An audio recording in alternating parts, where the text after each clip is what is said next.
भाई साहब मैं बोल रहा हूँ, मैं अपना परिचय बता दूँ आपको थोड़ा सा। जी। मेरा नाम है जी पारस जैन। पारस जैन। हाँ जी हाँ जी। हाँ मैंने आपको भेजा था जी, मैंने मैसेज भी किया था जी मैंने आपके पास। अच्छा अच्छा, बताइए जो सर। जो संजय भैया है ना, संजय सामाजिक जी है हाँ जो। हाँ हाँ, वो बता रहे थे। हाँ ठीक। हाँ हाँ, मैं उनके साथ उनके उसमें ही बातचीत करते रहता हूँ ना मैं। जी जी जी। तो मैं पलवल जिला का रहने वाला हूँ जी, हरियाणा राज्य का जी मैं। जी। तो मेरी एज लगभग अब हो गई 32 साल। ठीक है सर। तो भाई साहब मैं इतना भटका हूँ, भटका भटका भटकते भटकते भटक गया, ये मान लो आप। जी जी। और मेरे दिमाग में स्वाभाविक ही बचपन से एक ही प्रश्न आता था कि जब मुझे कुछ चाहिए जी तो मुझे ये घर वाले ये दे देते कागज का टुकड़ा, इसका मैं क्या करूँ, मुझे चाहिए कुछ, ये दे क्यों रहे मेरे को ये। जी जी। कागज का अच्छा, टुकड़ा माने पैसे? हाँ पैसे अच्छा। मैं ये क्यों दे रहे। फिर मैं बैठा रहता था जी मैं। तो थोड़ा सा शुरू से ये पूजा पाठ करनी, थोड़ा अध्यात्म मान लो, चाहे कोई संस्कार कैसे लगा लो, मैं ये कहता था ये पैसा चल क्यों रहा है, इसकी जरूरत क्या है इस पैसे की। अब तुमने मेरा काम कर दिया, मैंने तुम्हारा काम कर दिया, ये चल क्यों रहा है, पता नहीं क्या चल रहा है, क्या बीमारी है। जी। तो मैंने मतलब कि कभी अन्ना हजारे, कभी रामदेव बाबा, कभी केजरीवाल, मैंने कम से कम कोई ज्यादा था कोई 10-20 संस्थाओं को झंडे उठाए बताऊं आपको मैं। जी। तो घर वाले मुझे कभी पागल खाने लेके गए, पागल खाने मतलब ये डॉक्टर पागल के कि इस दवा में कमी है। जी। तो जैसे जैसे भटकता गया खोजता गया, तो जो मेरी थोड़ी सी जो संतुष्टि हो रही है, तो जैसे जैसे मैं आपको सुन रहा हूँ, इस कॉन्सेप्ट को पढ़ रहा हूँ, चाहे पता नहीं ये मेरा कॉन्सेप्ट है या सबका कॉन्सेप्ट, मुझे तो बहुत ही इतनी खुशी हो रही है जिसकी कोई। तो मैं ये कह रहा था, मैंने अभी उनसे पटेल जी से नंबर लिया था, पटेल जी से बात करता हूँ मैं रेगुलर, और उनसे वो सरदार पटेल जी है जो। हाँ हाँ। तो उनसे मैं भी नंबर लिया था। मैं ये कह रहा था, मैं जी प्रेम जी से क्या मुझे बात करनी है भाई साहब से, जो फिर हमको नंबर ले लो, आप कॉल कर लेना, कोई दिक्कत नहीं है। तो मैं तो देखो, जैसे अब तक मैं जैसा भी धार्मिक था, मैं तो भगवान के आगे भी यही कह रहा था, भगवान मेरे माध्यम से, मेरे हाथों से ना कोई जीव जगत का, इंसान का नहीं, पूरी दुनिया का कोई भला हो, कोई ऐसा काम कराओ अगर कराना चाहते हो तो। जी। तो मैं तो ये तो भाई साहब मैं तो बड़ा खुश हूँ आपके संपर्क में आके। अब थोड़ा सा अब आप ना थोड़ा सा मेरा गाइडेंस करना, कुछ क्वेश्चन मेरे थोड़े से खड़े होते हैं। जी जी। तो मैं ये चाहता हूँ कि इस दुनिया में सबके हित का काम है, मेरा आपका पूरी दुनिया का, इसका कोई ये तो नहीं तो ये प्रेम जी का काम है जो बेचारे वो अकेले लगे हैं, तो सबका काम है। तो मेरा तो ये मन है कि जो भी मैं इस कॉन्सेप्ट को पूरी तरह से समझूं 100%, और जैसा मैं सहयोग कर सकूं, जैसा मैं हूँ, मैं अपने लेवल पे इस बात का पूरा आगे प्रचार प्रसार करूं, जिससे कि सभी का, पूरी दुनिया का, पूरे कहते हैं वसुधैव कुटुंबकम, सबका भला हो और साथ में मेरा भी हो। बताऊं आपको मैं बिल्कुल कि परमानेंट सॉल्यूशन होना चाहिए, ये नहीं है कि हमारे जो जीवन में जो भय है ना, ये खत्म होना चाहिए, परमानेंट ही है। जी जी। तो इसके लिए अब यही काम करना है मेरे को भी, गुजारे के साथ साथ यही काम करना है। हाँ हाँ, बिल्कुल बिल्कुल। आप ये आप कोई भी सवाल जो आपको अभी तक उठे हैं वो पूछ लीजिए, और किताब पढ़ लेंगे तो किताब पढ़ने के बाद में दोनों किताब के मैंने शिविर लिए हुए हैं। अच्छा अच्छा। ठीक है, तो उन शिविर की भी यूट्यूब पे और गूगल पे उनके ऑडियो वीडियोज पड़े हैं, तो आप उनसे ले लीजिएगा। एक में अभी 20-22 वीडियोज हुए हैं और एक के 30 ऑडियो हैं, तो उनको आप सुन लेंगे तो आपको लगभग सारा कुछ समझ में आ जाएगा। कोई प्रश्न पूछने की जरूरत मुश्किल से ही पड़ेगी। अच्छा अच्छा। हाँ, क्योंकि उनमें ऑलरेडी बहुत लोगों ने सवाल पूछे हैं, तो उसमें ही आपके सवाल भी आ जाएंगे। फिर भी कोई रह जाए तो पूछ लेना। अच्छा भाई साहब, मेरा छोटा सा क्वेश्चन तो ये, मेरी अभी थोड़ी सी उनसे संवाद चल रहा था पटेल जी से। जी। मैं ये कह रहा था कि ये जो हम कॉन्सेप्ट लेके चल रहे हैं, इसमें ये जो धार्मिक मैटर है, धार्मिक मैटर का मतलब ये है, जैसे मैं ये कहता हूँ कि मेरा धर्म मुझे मांस खाने की अनुमति देता है जी। तो हम इसको जो मांस खाने वाला आदमी है, जो व्यक्ति है, उससे हम कैसे बचाएंगे दूसरे को, थोड़ा सा बता दो बस, थोड़ा सा। ये चीजें स्टेप में मैनेजमेंट होंगी। अच्छा अच्छा। पहला जो मैनेजमेंट है वो है आदमी का मैनेजमेंट। हाँ है ना। पहले जो मनुष्य समाज है, इसका मैनेजमेंट है कि इसके जीवन में कोई दिक्कत ना बचे। जो मांस खाता है वो खाए, जो नहीं खाता है वो ना खाए। ठीक है। और जो जिस धर्म को अपनाता है अपनाए, जो कोई भी धर्म को नहीं अपनाता ना अपनाए। ये चीजें अभी व्यक्तिगत छोड़ दी जाएं। सही बात है। तो जब पहले मनुष्य समाज स्थापित हो जाएगा, उसके झंझट खत्म हो जाएंगे, उसकी लड़ाइयाँ बंद हो जाएंगी, तो फिर जो दूसरा जो स्टेप है वो है पशु पक्षियों के लिए।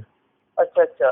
तो उनके मतलब उन पर किसी भी प्रकार का ना हो, तो अभी इसको उदाहरण के लिए ऐसे समझ लो कि फिर सामाजिक तौर से जो मांस की दुकानें हैं वो बंद हो जाएंगी, सही बात है ना? क्योंकि अभी तो बहुत सारे लोग हैं जिनका मांस की दुकानों से ही रोजगार चलता है। हाँ, एक व्यवस्था में मांस से ही उनका वो चल रहा है, उनका पेट पल रहा है उनका मांस से। हाँ, पेट पल रहा है ना। तो अभी जैसे शराब बंद नहीं कर सकते क्योंकि उससे बहुत लोगों का रोजगार चलता है। बिल्कुल सही कह रहे हो आप। बीड़ी बंद नहीं कर सकते, सिगरेट बंद नहीं कर सकते, गुटखा बंद नहीं कर सकते, बिल्कुल बेहतरीन कह रहे हो जी, आप सही कह रहे है हो। ना? अगर इन सारी चीजों को एक झटके में बंद कर दिया जाए तो अभी, तफरी मच जाएगी पूरी साल तो। हाँ, तो अभी जितने लोगों को रोजगार है उनमें से आधे लोग बेरोजगार हो जाएंगे आज ही। बिल्कुल सही कह रहे हो जी, बिल्कुल सही कह रहे हो। ये बात समझ में आ रही है ना? बहुत बढ़िया समझ में आई जी बात तो। हाँ, तो इसका मतलब है कि पहले आदमी का मैनेजमेंट हो ताकि उसे किसी रोजगार पर निर्भर होने की जरूरत ना पड़े। सही बात। ठीक है, ये बात समझ में आ गई? भाई आदमी छोड़ने को तैयार तो, लेकिन उसके लिए कोई व्यवस्था तो हो, छोड़े भी कैसे हो। हाँ, वही बात है। तो अब जब उसकी व्यवस्था हो जाएगी और उसका मनचाहा रोजगार उसको मिल जाएगा। अब जानवरों को काटने पीटने का कौन रोजगार चाहता है? कौन ऐसा चाहता है कि वो वहाँ उस बदबू में और जीवों को काटता पीटता फिर? ऐसा कोई नहीं चाहता। लेकिन अभी अभी क्या कर सकते हैं? अभी रोजगार ही नहीं है, तो अब जहाँ से लग जाए, जहाँ से पैसा मिल जाए, ठीक है भाई। और मिला के आज तो ये है, जहाँ पे जैसे जिसको पैसा जल्दी मिल रहा है या किसी को लगता है कि मेरे इस काम से पैसा मिल जाएगा, वो काम कर रहा है। तो सीधी बात ही है। बिल्कुल। और इसमें जानवर काटने की बात ही नहीं है, आदमियों को भी काट रहे हैं। हाँ सही बात है भाई, मर्डर हो रहे हैं कि नहीं? चोरियां हो रही हैं कि नहीं हो रही हैं? हाँ सही कह रहे हो ये। तो ये भी सब आदमी क्यों कर रहे हैं? इसीलिए कर रहा है ना कि उसके पास कोई वैलिड तरीका नहीं है जिससे कि उसका जीवन चल जाए अच्छे से। बिल्कुल सही कह रहे हो। हाँ, तो पहले आदमी का मैनेजमेंट हो। जब आदमी का मैनेजमेंट होगा तो उसके बाद में फिर जो इस प्रकार की चीजें हैं जिनसे नुकसान होता है किन्हीं दूसरों को, हाँ हाँ सही बात है ना? जैसे जिसमें जीव जगत आ गया दूसरा। बिल्कुल ठीक बात है। हाँ, तो उस तरह के जो रोजगार हैं वो बंद कर दिए जाएंगे, उनकी जरूरत नहीं होगी और किसी को इससे फर्क नहीं पड़ेगा, सही बात है ना? बिल्कुल सही बात है। और खेती चूंकि सेंटर में आ जाएगी तो हमें लोगों के लिए जितना खान पान चाहिए उतना पैदा कर सकेंगे, बिल्कुल सही बात है ना? बाद में साइंस जो है सिंथेटिक मीट का भी निर्माण कर रही है, तो जिनको मीट भी खाना होगा तो सिंथेटिक मीट खा लेंगे। बिल्कुल सही बात है ना? बिल्कुल सही। अच्छा भाई साहब, मैं ये कह रहा हूँ, मैं जी जी सबसे बेहतरीन बात तो मुझे इस कॉन्सेप्ट में जब मैं आपको सुनता हूँ जी, तो मुझे सबसे बेहतरीन बात तो ये लगी कि हर कोई आदमी कहीं ना कहीं पर पहुंच करके वो किसी का या तो विरोध कर रहा होता है या विद्रोह कर रहा होता है। जी जी जी, आपके कॉन्सेप्ट में ना तो विरोध है ना विद्रोह है। बिल्कुल जी, बिल्कुल। सबसे पहली बात तो ये है। जी जी जी। अच्छा, एक लेकिन मैं थोड़ी सी वैसे कह रहा हूँ, मैं देखो आप तो वैसे बहुत वो थोड़ा सा मैं अपनी एक बात ये रखना चाहता हूँ कि मैं ये चाह रहा हूँ कि कभी हम बात भी करें ना, मैं ये नहीं कह रहा कि आप करते हो, मैं जनरली अपनी तरफ से कह रहा हूँ इसमें जी जी जी, कि हमारी तरफ से विरोध और विद्रोह के साथ साथ उपहास भी ना हो। मैं हाथ जोड़ के रिक्वेस्ट आपकी यही जी कह जी, रहा हूँ, बिल्कुल बिल्कुल। क्योंकि ना बात होने के साथ क्या होता है, सामने वाला ना अपनी बात को गलत को भी ना वो अपनी छाती पे लगा लेता है, फिर वो मान सम्मान की बात आ जाती है फिर वहाँ पर। जी जी, बिल्कुल बिल्कुल। हाँ, तो मैं चाहे कोई दूसरा धर्म गुरु तक कोई भी है, हम कभी भी ऐसे शब्दों का प्रयोग ना करें जिससे कि सामने वाले का उसको लगे कि मेरा मजाक बनने वाला है, वो पकड़े रहते उस बात को। जी जी, बिल्कुल बिल्कुल बिल्कुल सही बात है आपकी। हाँ, मैं क्योंकि ना मैं कुछ सुन रहा था, मैं ये दिन मैं बताऊँ आपको भाई साहब, मैं बात सुन रहा था आपके और उनके संजय भैया की ऑडियो थी उसमें। जी जी, तो कुछ पता नहीं थोड़ी सी बात ऐसी थी कि दूसरे कुछ उसमें, तो मैं ये कह रहा था भाई साहब उसमें देखो बहुत खुद ही बुद्धिजीवी है।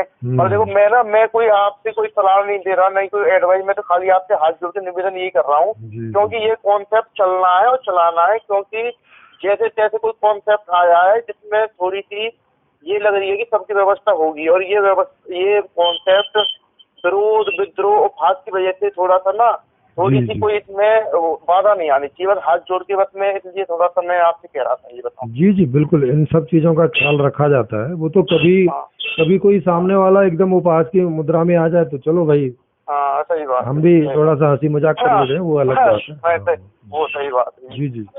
बाकी बाकी कभी भी किसी का हम लोग उपहास नहीं उड़ाते, और आ, उसको सीरियसली बोलते हैं कि भाई हमारे पास एक समाधान है, इसका आप अध्ययन करो। ये नहीं है तो आपके पास कोई समाधान हो वो दे दो। आपके किसी जानकार के पास कोई समाधान हो उनको बुला लाओ। तो हम तो सारे ही मार्ग खुले रखे हुए हैं, सही बात है। ताकि उसमें विरोध का या उपहास का या विद्रोह का ऐसी कोई जरूरत ही ना बचे किसी को भी। हाँ बिल्कुल सही बात कर रहे हैं, जी बिल्कुल जी। सही कह रहे हैं। हम्म। हाँ तो भाई साहब, ये चलो मैं अपने क्वेश्चन लिखता हूँ। जी जी मैं एक बात पर अटका हुआ हूँ भाई साहब, इसमें ना जो पंड्या भैया वो हैं और जी जी पटेल जी भी ये कहते हैं हमेशा बार बार जी। कि ये जो है व्यक्ति दोष नहीं है, वो हाँ खाली व्यवस्था दोष है। जी जी। लेकिन जब मैं थोड़ा सा मैं खुद अपना वो करता हूँ तो मुझे थोड़ा सा ना व्यक्ति दोष भी मिलता है, या फिर मिलता है क्या है, मैं अभी तक वहां तक पहुंचा नहीं होऊंगा, मैं खुद कह रहा हूँ मैं। जी तो जी। इसको थोड़ा सा क्लियर करो भाई, तो मुझे तो व्यक्ति दोष भी नजर आता है, बताऊँ आपको मैं। अच्छा ठीक है, तो जहाँ पे आपको व्यक्तिगत दोष नजर आता है वो आप उदाहरण रखिए, तो उसी के माध्यम से आपको स्पष्ट हो जाएगा। तो आपको जहाँ भी दोष नजर आया हो कहीं जो याद हो आपको, तो वो बताइए मुझे कि आपको किस व्यक्ति में क्या दोष नजर आया, या खुद में कोई दोष नजर आया हो। हाँ खुद में जो सुनो, व्यक्ति मतलब ये है जो कोई दोष है मैं दूसरे पे नहीं, मैं खुद में ही देखता हूँ कि हाँ मेरे में क्या दोष है, जी मैं भी जी तो व्यक्ति हूँ। जी, अपना ही बताइए बिल्कुल। हाँ पटेल जी से भी, संजय भैया से बात करता हूँ, पर मुझे ना थोड़ी संतुष्टि भी होनी है एक बात में। जी जी बताइए। वो ये कहते हैं सिरे से नकार के कि व्यक्ति दोष नहीं है, व्यवस्था दोष है। जी जी जी। अच्छा, अगर कोई व्यवस्था को चलाने वाला है, बनाने वाला है या कोई भी है, तो उसके आधार में सेंटर में तो व्यक्ति है ही। जी जी बिल्कुल। क्योंकि बिना व्यक्ति की तो व्यवस्था बनना रही। बिल्कुल। तो ये भाई तो जो ये इस बात को कह रहे हैं, तो बात का भाव क्या है, किस भाव से कह रहे हैं कि व्यक्ति दोष नहीं है ये? मुझे तो व्यक्ति दोष इसलिए नजर आता है, ये बताऊँ आपको। हाँ लेकिन वो दोष तो बताइए कोई, कि क्या दोष नजर आता है, उसी आधार पे देखेंगे ना कि वो दोष व्यक्ति में है या कहाँ से आ रहा है, उसका सोर्स क्या है। मुझे वो सोर्स नजर आता है कि जो इंद्रियों के जो सुख हैं, चाहे किसी का रेप करना हो, जी चाहे किसी का मांस खाना हो, जी ये आदमी स्वयं की जो इंद्रियों का मतलब कि जो उसे मजा आता है उसके लिए वो किसी भी व्यवस्था को नहीं देखता, वो दूसरे को कष्ट दे करके, परेशानी करके अपनी इंद्रियों को शांत करता है। मेरा तो जो मान्यता थी ये बनी हुई है दिमाग में। लेकिन इसमें दोष क्या नजर आया, वो नहीं दिखा। कोई आदमी स्वादिष्ट भोजन खाना चाहता है और सुख पाना चाहता है, तो इसमें दोष क्या है। और स्वादिष्ट भोजन के लिए दूसरे पक्ष को परेशान करके, दुखी करके या बाधा करके खा रहे, तो भी उसमें दोष नहीं है।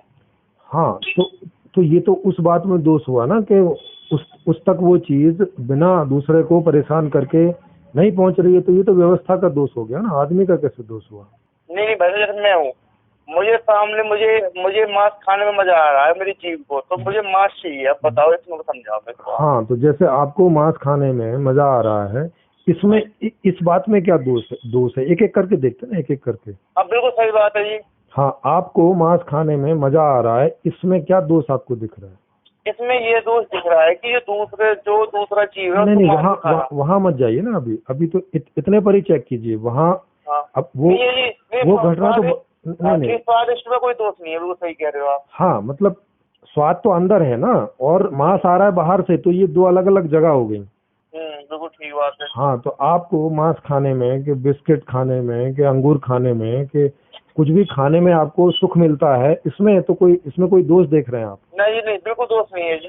हाँ तो अब ये हो गई बात। अब दूसरी बात रही कि अब ये दूसरों को दुखी करके आएगा, या दूसरों को दुखी करके नहीं आएगा, या दूसरों को सुखी करके आएगा। ये तीन तरह से आ सकता है।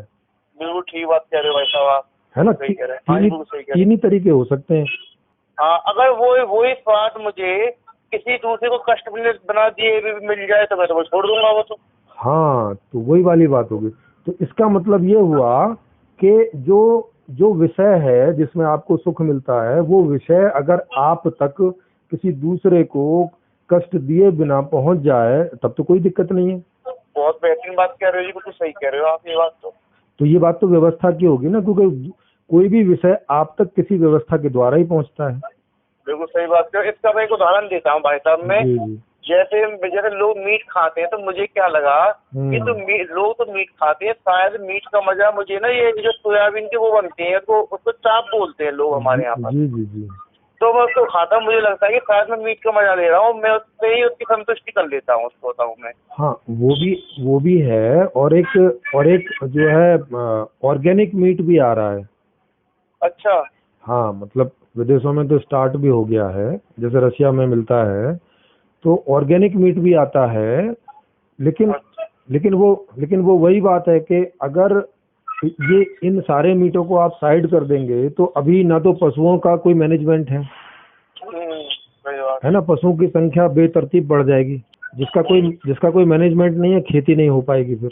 हाँ, अगर आप अभी बिना पशुओं का कोई मैनेजमेंट किए हुए अगर आप ऐसा नियम बना देते हैं कि भाई अब मांसाहार नहीं होगा, तो मांसाहार नहीं होगा का मतलब है कि मांसाहार के उसमें जितने लोग रोजगार पे हैं, एक तो वो बेरोजगार हो जाएंगे, एक समस्या तो वो हो जाएगी। दूसरी समस्या ये हो जाएगी कि अभी जो पशु काट के लोग खा जाते हैं तो तब वो जीवित रहेंगे, और जीवित रहेंगे तो अब उनके खान पान की व्यवस्था तो कोई आदमी तो करेगा नहीं, क्योंकि उनसे तो कुछ मिलता नहीं है, बूढ़े होते हैं, दूध नहीं मिलता, कुछ नहीं मिलता। सही बात है। तो वो उनको कोई घर में रखेगा नहीं, तो वो खेत खलिहानों में घूमते हुए फिरेंगे। सही बात है। तो वो फसलों को नष्ट करेंगे। तो इसका क्या समाधान है भाई साहब? हाँ, तो इसीलिए मैंने आपको पहले बताया कि पहले तो आदमी का मैनेजमेंट करें पहले स्टेप पे, और दूसरे स्टेप पे पशुओं का मैनेजमेंट करें। अच्छा भाई साहब, एक चीज बताओ, जो आप ये बात कह रहे हो जी कि जो ये पशु इतने हो जाएंगे, मुझे कई बार ऐसा लगता है ये स्वाभाविक तरीके से पशु इतने हो नहीं रहे, पैदा किए जा रहे हैं मीट के उत्पादन के लिए। हाँ, पैदा तो मीट के लिए नहीं किए जा रहे, पैदा तो किए जा रहे हैं दूध के लिए, लेकिन दूध एक उम्र तक ही देते हैं।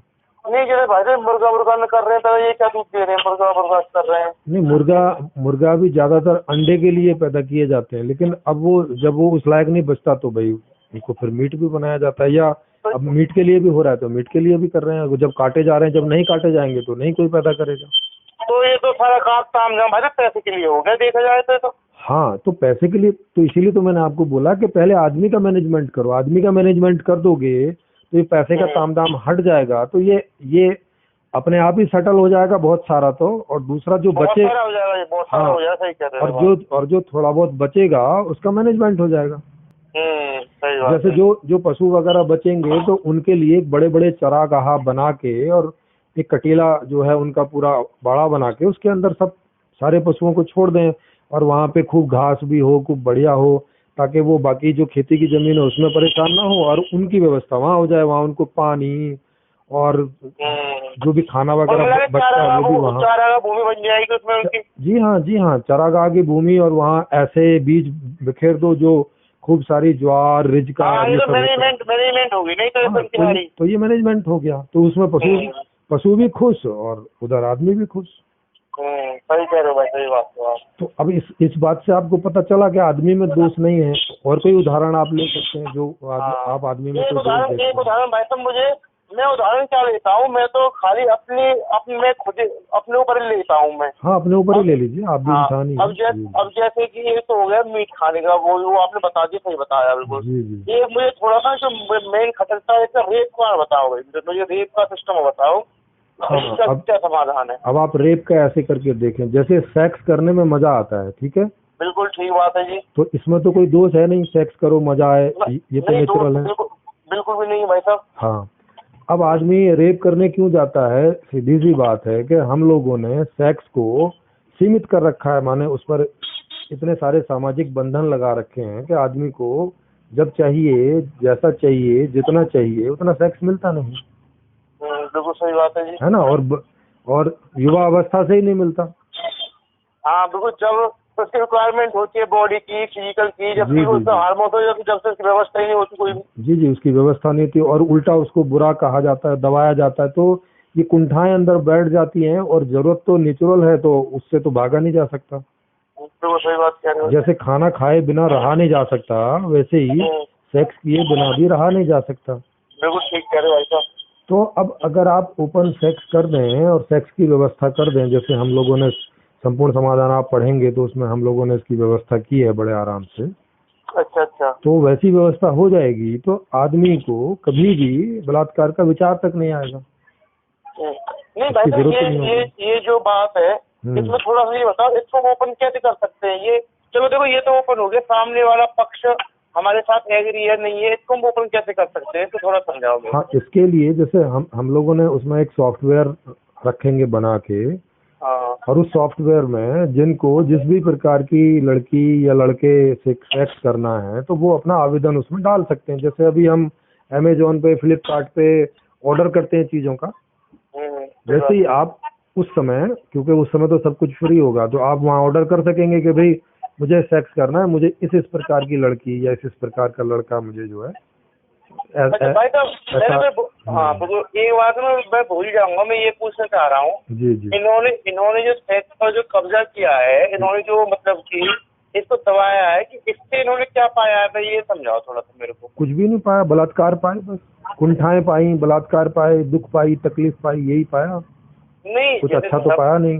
जैसे धर्म ने, हिंदू धर्म जो कोई जिन्होंने एक स्त्री के साथ सेक्स का व्यवस्था बनाई, शादी की व्यवस्था बनाई, तो इससे इन्होंने कुछ ना कुछ तो दर्शन रहा होगा, ऐसे तो नहीं सीधे कर दिया होगा। मैं ये पूछना चाह रहा हूँ भाई साहब मैं, क्योंकि कई बार ये भी सुनने में आता है जिन कंट्रियों में सेक्स फ्री है उनमें भी व्यवस्था नहीं बन पा रही है। हाँ, नहीं तो ये उन्होंने ऐसे सोच के किया होगा उस समय, क्योंकि अर्थशास्त्र तो शुरू से यही चला आ रहा है जो अभी हम देख रहे हैं। हाँ जी, हाँ जी। तो पहले भी कुछ लोग अमीर होते होंगे 10%, बाकी लोग गरीब होते होंगे। बिल्कुल सही कह रहे हो। और स्त्रियां आर्थिक रूप से अपने पिता पर या भाई पर या पति पर ही निर्भर है, माने आदमी पर ही निर्भर रही। सही बात है। तो अब सारी स्त्रियां भी यही चाहती रही होंगी कि हमें कोई अमीर पति मिले या कोई अमीर आदमी मिल जाए, तो वहाँ वो 4-4, 6-6, 10-10, 20-20 भी रहने को राजी रही, है ना? तो अब इससे क्या हुआ, संतुलन बिगड़ गया होगा और गरीब लोगों को नहीं कोई मिलता होगा। गरीब को भाई जहाँ पर जिस स्त्री की सारी डिमांड पूरी जहाँ से हो रही होगी वो तो वहाँ पर जाएगी। हाँ, वहाँ पर जाएगी, उसके पास जाएगी, क्यों? जहाँ पर कुछ भी नहीं है। जी जी, बिल्कुल स्वाभाविक बात है। तो अब इस प्रॉब्लम से हटने के लिए उनको यही समझ में आया होगा कि भाई एक पत्नी और एक पति का नियम बना दिया जाए ताकि सबको एक एक मिल जाए कम से कम। और इसीलिए ये रोक लगाई होगी कि ऐसा नहीं कि भाई कोई कहीं पर भी आए जाए, ऐसा करके नहीं, जो जिसका पति पत्नी होगा केवल उन्हीं में सेक्स होगा, बाहर इसको अवैध माना जाएगा।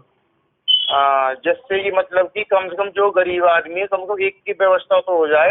एक की पैसे वाले 100 की व्यवस्था कर लेगा, बाकी बेचारे पड़े हैं वैसे ही पड़े हैं। हाँ, क्योंकि उस समय बलात्कार बहुत बढ़ गए होंगे, जब ज्यादातर औरतें अमीरों को चली गई होंगी तो गरीब लोग तो क्या कर रहे होंगे, बलात्कार ही करते होंगे। और भाई साहब बलात्कार भी बढ़ गए होंगे, लेकिन एक ये भी हो सकता है कि ये पूंजीवाद है, इन्होंने इतनी व्यवस्था फैला दी, तो उस टाइम का कोई समाज सुधारक होगा, उन्होंने ये एक पूंजीवाद के खिलाफ ही तो आवाज है कि एक स्त्री रखेगा, एक स्त्री सबको मिल जाए, ये भी तो एक उन पर चोट थी, नहीं तो वो दुष्ट तो सबके साथ वो उनकी व्यवस्था होती, बाकी किसी की व्यवस्था ही नहीं होनी है। हाँ, बिल्कुल बिल्कुल बिल्कुल। अब लेकिन ये उसको समझ नहीं आया होगा कि ऐसे करने से और दूसरी समस्याएं खड़ी होंगी। उनके दिमाग में मेन समस्या आई नहीं ना पूंजीवाद की। उन्होंने हर चीज पर ध्यान दिया लेकिन वो मुद्दा तक नहीं पहुंच पाए। जी जी, बिल्कुल बिल्कुल। तो ये मैं एक बात सोच रहा था, कल रात को मैं आंख बंद करके बैठा था मैं जी, जितने भी कॉन्सेप्ट जिस भी समाज सुधारक ने चाहे कोई भी आए हो, उन्होंने समाज के लिए काम किया है। जी। लेकिन जो ये मुद्राखोर जो है, इन्होंने उस कॉन्सेप्ट को अपने लिए डाल लिया है भाई साहब। जी जी, बिल्कुल। और उसको ढालते गए। अब जैसे आप एक व्यवस्था दे रहे हो। जी जी।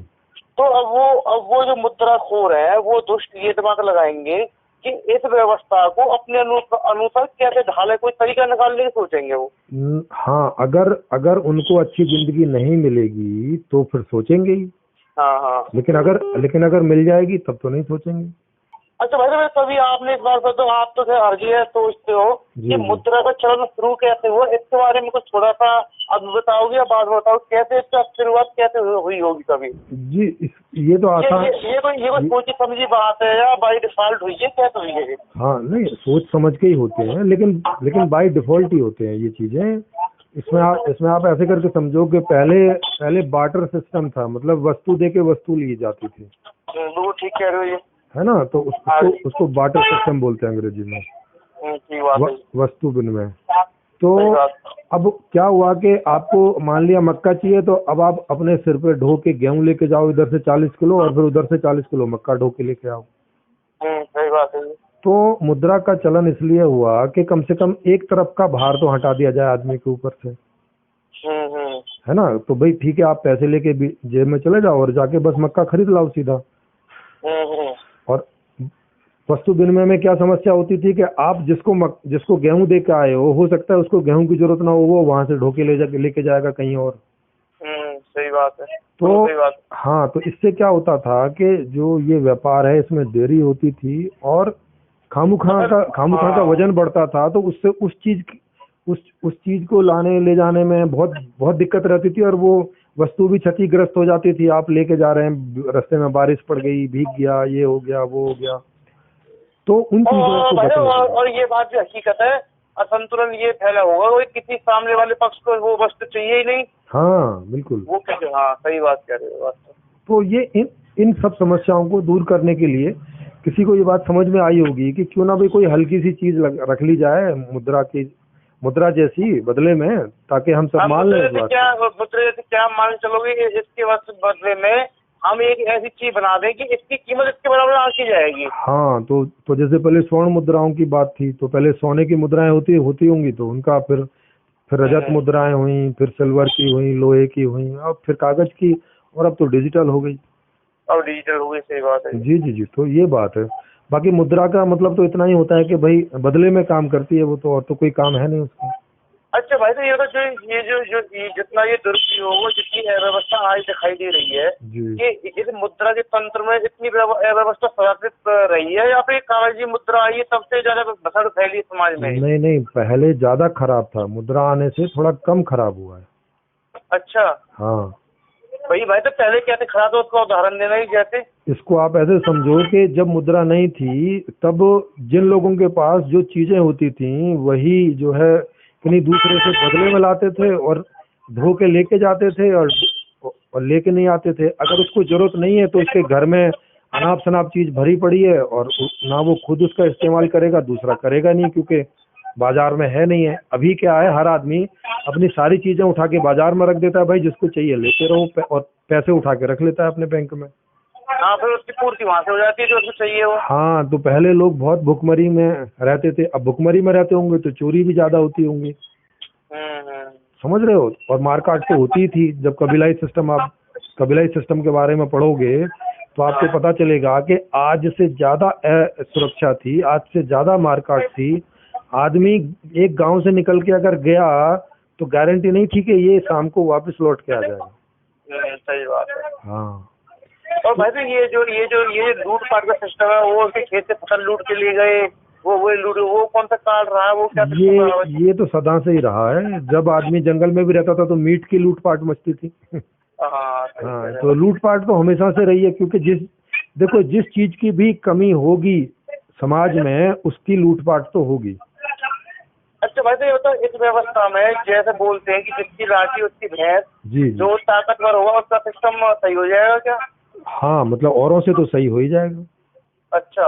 हाँ भाई, जैसे अभी मोदी जी 5 लाख की 10 लाख की तनख्वाह लेते हैं, तो अब उनके पास ताकत है, मंत्रियों के पास, अपनी जितनी मर्जी तनख्वाह बढ़ा लो, तो उनकी लाठी उनकी भैंस है, इसमें क्या है। जैसे मेरे समाज में मुझे दिखता है कि सामने वाला आदमी बहुत ताकतवर है, मेरे से ज्यादा ताकतवर है। जी। तो उसमें इस व्यवस्था में उसकी व्यवस्था मेरी व्यवस्था समान रहेगी, सही रहेगी या कैसे रहेगी उसकी व्यवस्था? हाँ, नहीं, अपने हिसाब से रहेगी ना। आपको जो चाहिए वो आपको मिलेगा, उसको जो चाहिए वो उसको मिलेगा। एक दूसरे को कोई मतलब ही नहीं इस प्रकार। अच्छा, नहीं, मैं इसको ये इस तरह से कहना चाह रहा हूँ भाई, जैसे मान के चलो मेरी जो मेरी जीवन साथी है जी या जीवन साथी को खत्म कर दे कोई ऐसी लड़की, ऐसी स्त्री जी जो जी मेरे साथ रहना चाहती है, वो सिलेक्शन हो गया सॉफ्टवेयर से। जी जी अच्छा, अब सामने वाला तत्पर आदमी है, वो ये चाह रहा है कि मैं इसके साथ सेक्स करना चाहता हूँ, जी। पर उसकी व्यवस्था नहीं हो रही है, फिर वो क्या होगा, उसमें क्या होगा, उसके लिए क्या होगा? नहीं तो उसकी व्यवस्था क्यों नहीं होगी? उसके लिए भी हजारों ऑप्शन होंगे ना, वो भी वहीं से ले लेगा जहाँ से आपने ले लिया। मैं तो ये कहना चाह रहा हूँ कि जिसको जैसे मुझे वो ही चाहिए, तो उसका क्या समाधान होगा जी? नहीं ऐसे करके नहीं होता ना, इसको आप समझिए, जिस भी लड़की को देख के आपको अट्रैक्शन फील होता है, हाँ, वही कह रहा हूँ ये मैं। तो वो तो कुछ गुण होंगे ना उसमें, उसका कुछ रूप रंग होगा, उसकी कुछ अदाएं होंगी, उसका कुछ होगा उसमें, उसी बात को तो लेके आकर्षण होता है। कोई बिल्कुल सही बात है। कोई चमड़े से थोड़ी ना होता है। सही बात है। तो वो वाले गुण रूप तो बहुत सारी स्त्रियों में होंगे ना, अभी तो हमें पता नहीं है, इसलिए एक के ही पीछे पड़ जाते हैं सब।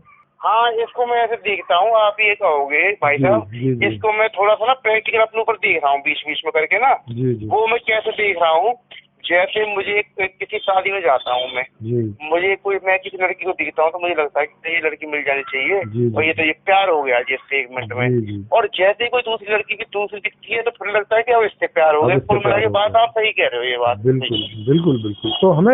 तो हमें गुणों से प्यार होता है, गुणों से आकर्षण होता है। अब वो गुण जो है, कोई हमें ऐसी लड़की मिले जिसमें हमें जितने सारे गुणों से प्यार है, ज्यादातर उसके अंदर हो या टोटल के टोटल हो, तो हमें उससे पूरी जिंदगी ऐशो आराम मिलेगा। मतलब हमें उससे और उसको हमसे। तो ये इस तरह का सिस्टम है उस सॉफ्टवेयर में कि दोनों के लिए मैक्सिमम जो मैचिंग है आदमी की वो मिल जाए, और कभी बदलना भी हो तो बदल भी सकते हैं, उसकी भी उसमें व्यवस्था है, जैसे बोर हो जाते हैं कभी। तो कहने का मतलब ये हुआ कि सॉफ्टवेयर में तो सबका भरा हुआ होगा, तो सॉफ्टवेयर के थ्रू हमें पता होगा कि हमें जो चाहिए वो कहाँ कहाँ है। क्यों भाई साहब, ये जो अदला बदली हो जाएगी तो इसमें बच्चों की केयर कैसे होगी, ये बताना थोड़ा सा। बदले बच्चे तो सभी के होंगे ना, बच्चे तो ऐसे हैं नहीं कि मेरे होंगे कि आपके होंगे। हाँ, वो तो सबके होंगे। बच्चों की केयर तो वैसे भी व्यवस्था ही कर रही होगी, चाहे वो रहे किसी के पास भी रहे हों। नहीं रहे तो व्यवस्था तो करेगी, लेकिन बच्चा बीमार भी पड़ता है, फलाना होता है थोड़ा। हाँ तो वो करेंगे उसके तो जी तो वो जिसके पास रह रहा होगा वो उनकी देख रेख कर रहे होंगे। अगर वो नहीं करेंगे तो व्यवस्था के पास अपनी व्यवस्था होगी, वहाँ वो रहेंगे, वहाँ सब देख रेख होगी।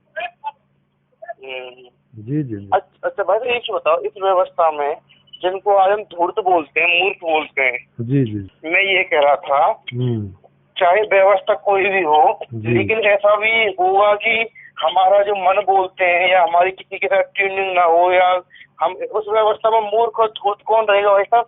नहीं, ना कोई उस व्यवस्था में मूर्ख होगा और ना कोई धूर्त होगा, क्योंकि मूर्ख हम किसको बोलते हैं? मूर्ख हम उसको बोलते हैं कि हमने किसी से कोई अपेक्षा की। अच्छा। और वो अपेक्षा पे हमारी पे खरा नहीं उतरा, तो हम उस पर कोई ना कोई आरोप लगा देते हैं, उसको मूर्ख बोल देते हैं। और अगर उसने हमारे साथ कोई चालाकी कर ली तो हम उसको धूर्त बोल देते हैं। लेकिन वो ये चालाकी तो पैसे के लिए ही कर रहा होता है हमारे साथ, तो तब तो कोई चालाकी करेगा नहीं, तो किसी को धूर्त बोलने की जरूरत पड़ेगी नहीं। और मूर्ख बोलेंगे नहीं, क्योंकि बुद्धि के बहुत सारे लेवल होते हैं और अलग अलग काम के लिए अलग अलग लेवल की बुद्धि चाहिए होती है। तो हमें सभी प्रकार के बुद्धि के लेवल के लोग चाहिए होते हैं, तो मूर्ख बोलने की जरूरत ही नहीं है। नहीं, ये मैं इसलिए कह रहा हूँ जी, जिस लेवल की बुद्धि चाहिए, तो जो एक बुद्धि वाला है वो दूसरी बुद्धि वाले को ये कहेगा मैं तेरे से श्रेष्ठ हूँ, तू धूर्त है। तो नहीं, ये बोलने की जरूरत ही नहीं पड़ेगी ना कि श्रेष्ठ है। ये तुलना क्यों करेगा? एक आदमी दूसरे आदमी से ऐसी तुलना किस कारण से करेगा? वो तो एक मिनट आप, मैं ये पूछना चाह रहा हूँ कि आदमी तुलना करता क्यों है ये? हाँ, अभी तो इसलिए करता है ना, कि अभी वो इसलिए करता है कि अपने आप को श्रेष्ठ बताने के लिए, ताकि अगर वो श्रेष्ठ बता दे तो उसका मूल्यांकन बढ़ जाए समाज में, और उसकी इज्जत हो, तो उससे उसको पैसे ज्यादा आते हैं, उसको तनख्वाह ज्यादा मिलेगी। जी जी, कोई नहीं। हाँ, तो तुलना आदमी इसलिए करता है अभी कि जैसे एक मैनेजर है, अगर वो श्रेष्ठ नहीं अपने आप को बताएगा तो उसे मैनेजर की पोस्ट नहीं मिलेगी, फिर तो उसको पियोन की पोस्ट मिलेगी ना। हाँ, सही कह रहे हो। तो संसाधनों पे, मतलब अच्छे संसाधन पे पहुंचने के लिए अभी श्रेष्ठ होना जरूरी है। अगर आप श्रेष्ठ नहीं है कोई भी ढंग से, तो अरे मैं तो यही कह रहा था, मैं भाई साहब मैं यही कह रहा था एरिया में बैठ के, ये मान सम्मान क्या बीमारी है, ये मान सम्मान की बीमारी, ये यही बीमारी है। हाँ सही कह रहे हो आप। जी जी। मैं भाई साहब आप ये कहोगे जो मेरी जो फिलहाल जो वर्तमान तंत्र में जो मेरी जो मिसेज है 80 मेरी जो मिसेज है वो ये कहती है कि पता नहीं कैसा आदमी हाथ लग गया मेरे तो। हाँ। आपको क्या बताऊँ मैं, क्योंकि भाई साहब मैं बताऊँ ईमानदारी से, आप ये कहो कहनी चाहिए। जी जी। मैं जैसे स्वभाव में हूँ ना जी, मैं जैसे स्वभाव में, अगर मेरे को ना मेरा मन कर रहा है ना, जैसे मैं दुकान पे बैठा हूँ और कहीं से शादी का कोई निमंत्रण है, मैं ऐसे उठ के चल दूंगा। आप क्या कह रहे हो मेरे बारे में, क्यों कह रहे हो, मुझे कोई मतलब ही नहीं होता किसी से, आपको बताऊं मैं। तो वो ये कहती है कि कैसा आदमी है, कोई मतलब ही नहीं मान सम्मान से। अब मैं ये कहता हूँ भाई साहब ये मान सम्मान क्या बीमारी है। तो लास्ट में कहती है पता नहीं कैसे आदमी से पाला पड़ गया। मैं ये बता, जब मैं तेरे को नहीं बदल रहा तो तुम मेरे को क्यों बदल रहे हो, ये बताओ। जैसा मैं ठीक हूँ, मैं तुम अपनी, मैं तेरे को तो नहीं बदल रहा कि तू ऐसा जैसा मैं हूँ मेरे को रहने दे ऐसा। जी जी, बस तो उनकी आपके साथ मैचिंग नहीं है ना, उन्हें जैसा चाहिए वो वैसा आपको बनाने की कोशिश कर रही हैं, लेकिन उस वाली व्यवस्था में उन्हें जैसा चाहिए वैसा ही मिल जाएगा, बनाने की जरूरत नहीं है किसी को अपने ढंग से। और भाई साहब आप ये कहोगे जितनी शादी यहाँ पर हो रही है ना, शुरू के साल 2 साल तो उनकी इतनी जूता बजता है सबका, इतनी अनमैचिंग है उनकी कि लास्ट में आज क्योंकि या तो लड़का वो कॉम्प्रोमाइज कर लेता है, लड़की कर लेती है। हाँ, बस कॉम्प्रोमाइज से चल रहा है सारा मामला। जी जी, कॉम्प्रोमाइज से चल रहा है, और सुख और दुख, बस जो थोड़ी मैचिंग है उतना सुख हो जाता है, जो अनमैचिंग है उतना दुख रहता है, और ऐसे ही चलता रहता है। अच्छा भाई साहब मेरे को एक चीज और बताओ, ये मैं उससे पूछ रहा था वो मैसेज से कि मैं ये बता, जो जैसे कि जो ये लड़कियां होती हैं उनके जो गुप्त अंग है उनसे ये बोलते हैं कि इज्जत पर हाथ डाल दिया, हमारा गुप्त अंग इज्जत क्यों नहीं है? हाँ, मैं वैसे कह रहा हूँ, आप मेरी बात को थोड़ा सा फील करना है। पता कैसे प्रश्न आते हैं दिमाग में। नहीं ठीक है, ये आपका प्रश्न ठीक है। देखो क्या है कि स्त्री को उसके गुप्तांग की वजह से ही सारी इज्जत मिलती है। हाँ जी। अगर स्त्री के गुप्तांग ना हो तो उसके पास कोई इज्जत रह जाएगी, क्योंकि धनवन तो है नहीं स्त्री के पास कुछ भी नहीं, वो ही है। तो अब स्त्री के पास क्या बचा, थोड़ा रूप बचा, और सही बात है, ये गुप्तांग बचा। अब भाई ऐसे तो आदमी के पास भी कोई धनवन नहीं है इस बात तो है। तो नहीं, आदमी के पास तो भाई इस दुनिया में जितना धन है वो तो सारा आदमी के ही पास है ना, स्त्री के पास कहाँ है? जैसे समझा रहा उदाहरण के तौर पर, जैसे अभी जितने भी प्रॉपर्टी सब होती है वो सब आदमी के नाम पर ही रहते हैं ना, अधिकतम। कोई एक आध कहीं स्त्री को छोड़ दें तो अधिकतम जो है पुरुष के पास, क्योंकि पुरुष प्रधान समाज है ना सारा दुनिया में। सही बात। तो स्त्री तो धन के लिए पुरुष पर ही निर्भर करती है ना। जिंदगी माँ बन के भी वो बेटे पर निर्भर करेगी या पति पर निर्भर करेगी, पति जिंदा है तो उसके पास में केवल ये अंग ही बचता है जिसके थ्रू वो किसी आदमी से अटैच होती है, और बदले में उससे वो सारे ऐशो आराम ले पाती है। सही बात है। तो इसलिए उसके लिए तो यही इज्जत हो गई ना। नहीं भाई ये तो हो गई, फिर ये जो इज्जत का जो सिस्टम बनाया है ये सिस्टम औरत ने खुद ने बनाया है, समाज ने बनाया है ये? नहीं, ये आदमी ने बनाया है ना। अच्छा। हाँ भाई देखो, जैसे आप अरे आप मेरे को समझाओ भाई साहब ये वाली बात। आप जैसे देखो, जैसे आपकी दुकान है। हाँ जी। तो अब आप अपनी बेकार सी चीज को भी बेचने के लिए उसमें 10 खूबियां बताओगे जो होंगी भी नहीं। हाँ बिल्कुल सही कह रहे हो जी।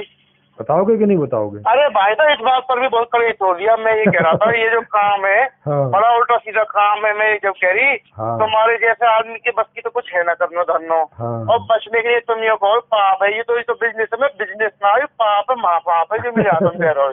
बिल्कुल बिल्कुल। तो ये आप ही के हाथों से नहीं, ये आप कोई भी पोस्ट उठा के देख लीजिए, लगभग सारी पोस्ट पर ऐसा ही हो रहा है कि जो नहीं है वो बताकर बेचा जा रहा है।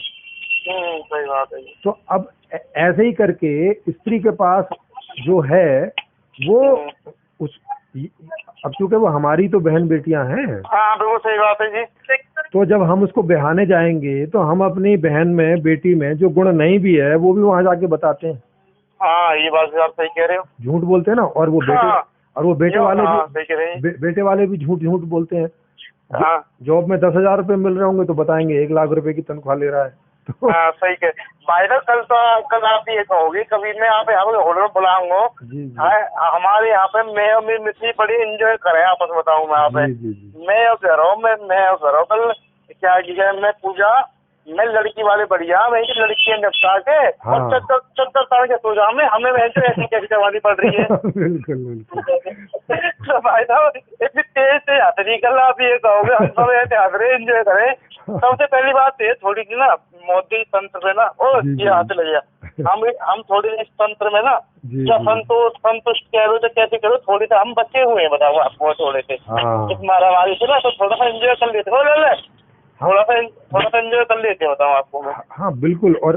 और ये अंग का ही नहीं है, इज्जत आपकी गाड़ी से भी बनती है, हाँ, अच्छे मकान से बनती है, बहुत सारी चीजों से इज्जत बनती है। तो मतलब जो जिन भी चीजों का स्टेटस है समाज में, वो उस हर चीज के साथ इज्जत जुड़ी हुई रहती है। आपकी वाली बात भाई साहब सही है, एक दिन की बात है, एक दिन एक लड़की 2 लेडी की बात कर रही है, वो पता है ये कह रही जी। वो तो बढ़िया है, भगवान ने हमें ये चीज दे दी ना, तो हमारी तो कुत्तों की चीज करना। बिल्कुल बिल्कुल सही बात है। हाँ, सही बात है। हाँ, तो ये रहता ही है। चलो हाँ जी। आप कहीं वैश्यालय में जाएंगे तो वहाँ जो स्त्रियां बूढ़ी हो जाती है, माने जिनकी उम्र ज्यादा हो जाती है, तो उनकी वहाँ पे जो स्टेटस है, जो मांग है, वो बहुत कम हो जाती है। हाँ, सही कह रहे हो, ये है बात ना, उनकी इज्जत कम हो जाती है। दूसरे मतलब अगर इज्जत वाले वर्ड में समझो तो उनकी इज्जत कम हो जाती है। हाँ, सही बात है। तो फिर ये हो गई ना, इज्जत से जुड़ गई कि नहीं जुड़ गई? हाँ, सही बस बात ये है। चीज है।